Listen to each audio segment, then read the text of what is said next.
Bismillah ar-Rahman ar-Rahim. Greetings to everyone watching this presentation. Freeman for Freeman, how translators handled a verse that challenged Quranic exegesis. So I'm going to start with this idea of challenging interpretations, challenging verses, which is a concept that goes against what some people assert about the Quran, that everything is to be considered easy therein or clear therein. And when people say that, of course, there are certain Quranic verses that they refer to for that point.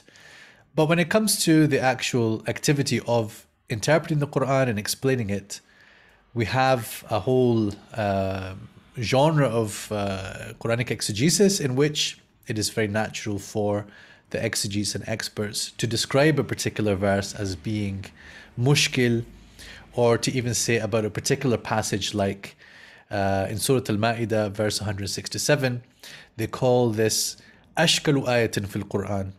And some use the word a'dal or as'ab or a'was, all of which indicate that this is a particularly tricky passage, problematic or challenging from the perspective of interpreting its grammar, its syntax, and also the rulings that follow from that particular verse.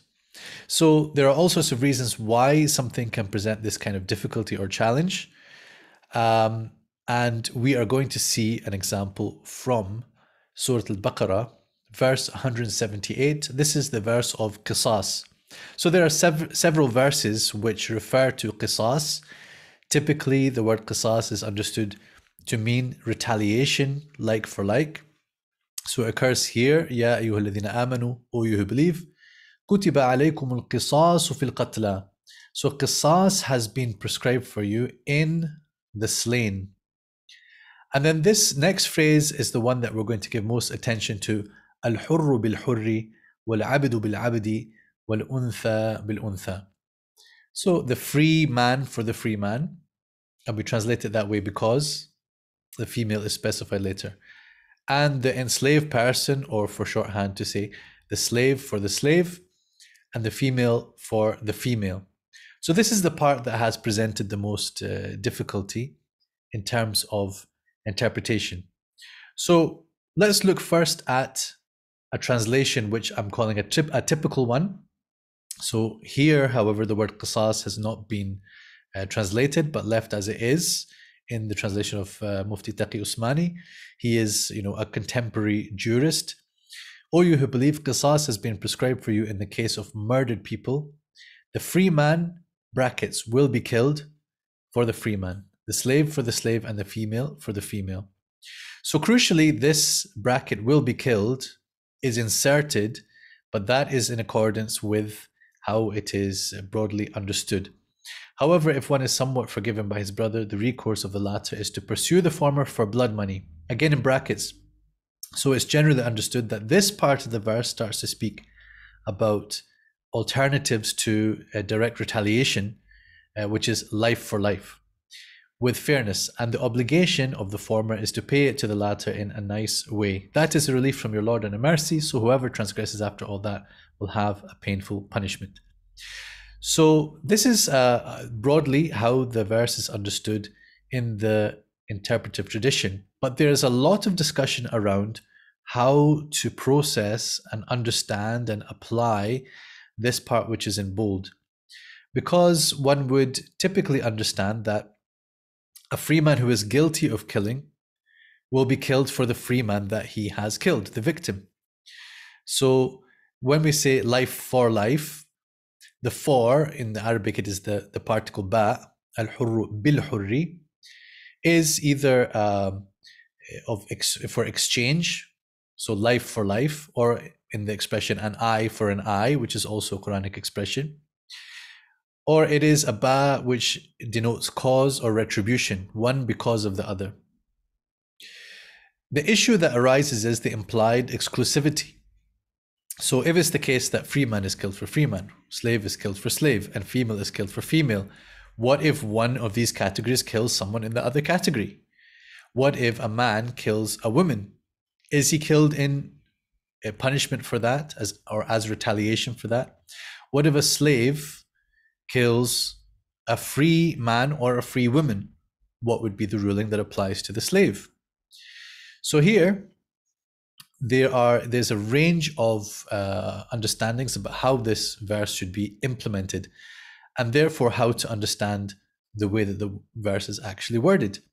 So legal schools took different views on the unstated scenarios, some of which I mentioned now, and some of them are fully egalitarian in who is killed for whom, and some of them less so.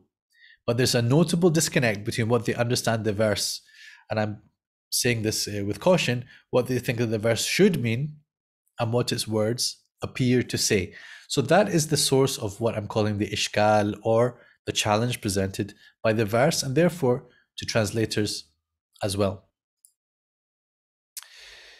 So I showed you a typical translation, and you could survey lots of translations and find almost exactly the same. But there are a few outliers, and these particularly seem to have come from the Indian subcontinent, starting with Shah Waliullah.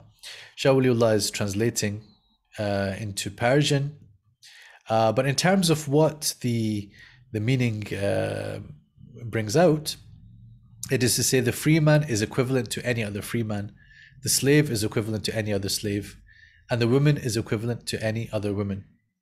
So here he has departed from the usual way of taking it. And what he's basically getting at is there's no free man who is worth more than other free men, such that if one is killed, then two free men should be killed as retaliation. All free men are alike, all slaves are alike, all women are alike in terms, in terms of the quote unquote value within this particular situation. We have another, and by the way, this was not then followed by his two sons, Shah Waliullah's sons who translated into Urdu. They did not follow the same interpretation, which is mentioned in Al-Fawz al-Kabir of Shah Waliullah, which is his hermeneutical treatise. Abu al-A'la Madudi has translated it in a certain way in Urdu, which has already been translated into English by Zafar Ishaq Ansari. Both of them convey the meaning like this: if a free man is guilty, then the free man. If a slave is guilty, then the slave. If a female is guilty, then the female. So you could say that this translation is closer to what the exegetes understand that the verse should be taken to mean. But it is quite hard to square this. In fact, I argue that it is not possible to square this with the actual wording of the verse in Arabic. Now, the first person who has said this, as far as I can see, was Muhammad Ali, the founder, one of the founders of the Lahore branch of the Ahmadiyya. And that can only be found in his Urdu translation. And I believe there is some indication to that in the footnotes of his English translation. But it seems that from him, it has seeped into some of the Urdu works. Similarly, Javed Ahmed Ghamidi has done that in his Urdu translation. And then the English translations follow from that. There is one other, and he's from the Qadiani branch of the Ahmadiyya, Muhammad Zafrullah Khan, who has translated it in a way which is, I would say, even further from the Arabic wording and syntax. He has said, exact it, meaning retribution. Exact it from the free man if he is the offender, from the slave if he is the offender, from the woman if she is the offender. So it's along similar lines to what we've seen here from Maududi, but it is something about the beginning of the verse which seems to be further away. And this seems to be based upon the Urdu translation, which is ascribed to the second caliph of the Ahmadiyya. Right, so the focus of my presentation is going to be this unusual reading, but far more plausible linguistically, of Taqiyuddin ibn Taymiyyah, extremely famous scholar, highly original, sometimes controversial, but also highly influential, especially in modern times with the emergence of Wahhabi Salafism and other forms of Salafi thought, in which Ibn Taymiyyah is given a lot of respect as someone who who showed how to rethink certain things which had developed in tradition. So he has a number of exegetical writings, much of which is in his Majmu' al-Fatawa, as it has come to be collected and has come to be known in the 20th century. But much of his exegesis remains overlooked, understudied, both in Muslim scholarly contexts and, of course, in the Western Academy, although there is certainly progress and development in both these stages. So he provides an explanation of this particular verse, which I could describe as historicist, which is to say, he locates it within the specific moment of revelation. However, it retains the rulings which are pertinent. It retains the rulings which are understood by the majority of jurists and scholars. He makes some strong linguistic arguments for his point of view, with some points which are perhaps weaker, as we will come to see. And the important thing is that it brings out a different interpretation of certain key terms, and those different interpretations give rise to different translations. So there is a slide which I seem to have missed, so I'm going to go back to it. This one here, which I'm saying the context of revelation, this is something that you can find in typical exegetical works, and Ibn Kathir can demonstrate that, where although the verse is understood to be giving a general ruling, it is linked to a particular type of scenario in which injustice was taking place. So there were certain tribes who were more powerful and demanded greater blood to be shed on the other side, so more people to be killed in retaliation for one of their own. So in that kind of context, they understand, the exegetes are saying, that saying free man for free man, slave for slave, female for female, the purpose is to counter and push back against this kind of injustice. So that's just to understand the typical way of dealing with this question. So Ibn Taymiyyah is not just appealing to this kind of sabab nuzul, but he actually looks at a different set of sabab nuzul and different set of explanations given by some of the early exegetes and transmitters of the Quran and its interpretation. So in particular, amongst the Kufan successors, we have As-Suddi, Abu Malik, and Ash-Sha'bi, all of whom we can find some narrations which follow this alternative view, which I'm going to describe to you now and in more detail. So this is a kind of narration we have. That was specifically concerning widespread fighting, qital immiya or ummiya. If a slave was killed from this group and another slave from that group, they would balance out, takafa'a, and the same applied to 2 women and 2 free men. That is its meaning, God willing. So the scenario that's being described here is, instead of actually shedding blood in retaliation, each side would tally up how many men, how many women, how many slaves have been killed from their own tribe. And the other tribe would do the same. And then they would cancel out each other's lists. Then if anything was left over, that is to say, one of the tribes had a greater loss, then the other tribe would have to pay the blood money accordingly. So this opinion has been recorded in the exegetical collections of Ibn Abi Shayba and of At-Tabari as well. At-Tabari himself discusses it and dismisses it. Then later, and this was my best attempt to find across the whole history of Quranic exegesis as we have it, I could find this mentioned in Al-Tha'labi, in Makki ibn Abi Talib, Al-Mawardi, and I could find it also in a few of the Ahkam works, first of all with Al-Jassas, and then it seems to be reproduced in works of other schools. He's a Hanafi, of course, Al-Jassas, and then in the exegesis of Al-Qurtubi, which is a kind of amalgamation of Ahkam works. So apart from that, it has very little to no mention, and then we find it with Ibn Taymiyyah in the 8th Hijri century. And then strangely enough, after he has advocated for it very clearly and convincingly, there is silence. And we find that this view is not mentioned in subsequent exegeses. It's not mentioned in the Salafi commentaries of Shawkani, Al-Alusi, Al-Qasimi, Rashid Rida, Al-Sa'di, Ibn Uthaymeen, even all the way up to the later part of the 20th century. It's not adopted by any of the translators of the Quran as far as I've been able to ascertain, certainly in English, and colleagues have also looked for me in some other languages and not found any sign of Ibn Taymiyyah's interpretation.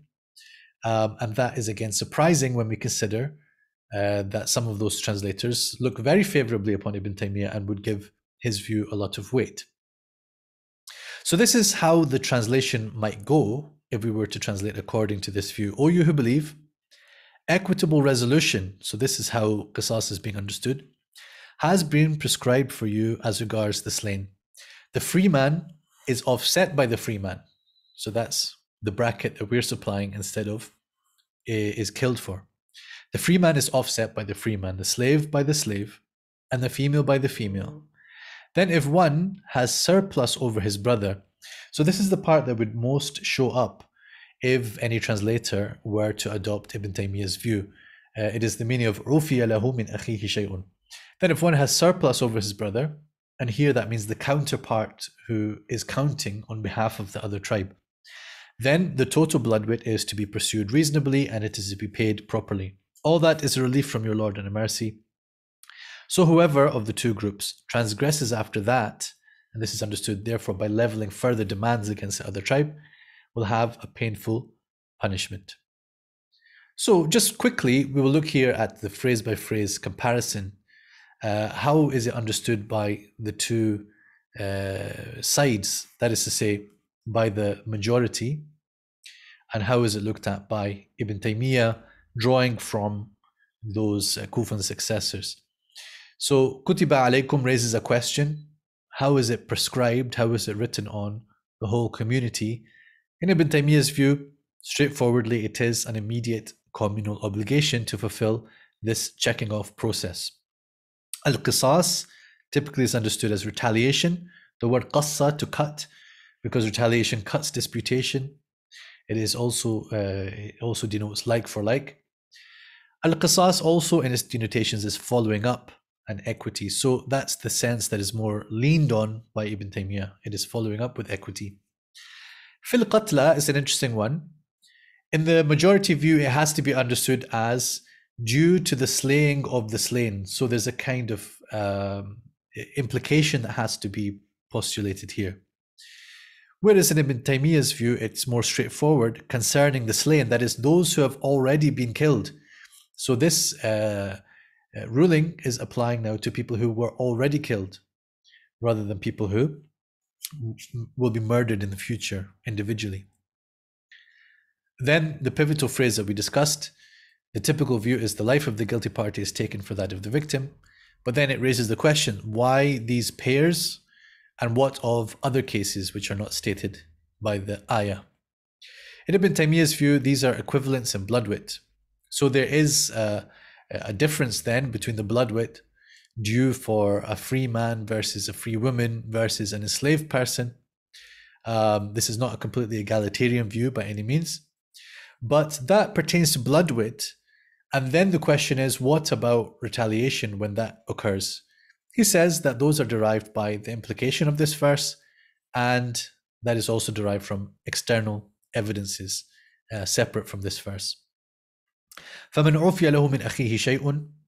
This is typically understood that a person is pardoned partially by his brother or from his brother, or given something by his brother. There are a few different ways of reading it, but all that is taken to mean that bloodwit is accepted in place of retaliation, life for life. In Ibn Taymiyyah's view, after the bloodwits have been cancelled against each other, one tribe's representative has some left over. So that's the sense of afu that exists in the Arabic language and is leaned on by Ibn Taymiyyah here. فَاتِّبَاعٌ بِالْمَعْرُوفِ وَأَدَاءٌ إِلَيْهِ بِإِحْسَانٍ. The heir and the killer are expected to follow up in a reasonable manner. With Ibn Taymiyyah's view, the payments are not between individuals or just families, but rather between the whole tribes, without reference to specific victims.